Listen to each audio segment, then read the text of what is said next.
Oui, parce qu'ici en Suisse, il fait aussi beau qu'en France. Donc ouais, on a fait un petit tour de vélo, mais beaucoup moins intense qu'une étape du Tour. Ouais. Alors depuis le Mont-Saint-Michel, vous avez parcouru, j'ai bien regardé, 2992 km. Il n'en reste plus que 607. Ça rassure ou pas? Ah, c'est pas les plus faciles qui restent. On a eu beaucoup d'étapes un peu marathon avec beaucoup de kilomètres au début de tour. C'est ce qui explique le gros kilométrage. Et là, il reste les Alpes, le gros morceau. En termes de kilométrage, c'est pas, voilà, c'est pas extraordinairement. Ça fait pas super peur, mais quand on regarde le profil, ça l'est un peu plus. Ouais. Ah oui, c'est pas fun. Il reste 5 étapes, vous le disiez. On va vous revoir devant pour un vrai baroud d'honneur, comme en début de Tour de France.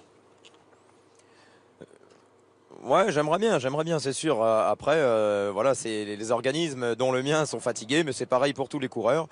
Donc, c'est pas dans mon tempérament de lâcher. Je tiens bon et j'ai bien l'intention de jeter mes dernières forces dans la bagarre pour essayer d'animer une étape et pourquoi pas d'avoir un bon résultat à la clé d'ici dimanche. Ouais. Et ça va le faire. On est tous derrière vous. Vous restez avec nous. On a beaucoup de questions à vous poser, évidemment, sur les coureurs français, sur Froome, qui semble intouchable, et sur Quintana, qui déçoit depuis le début du Tour. Dans l'actualité ce soir, une perf qui tombe bien à 23 jours.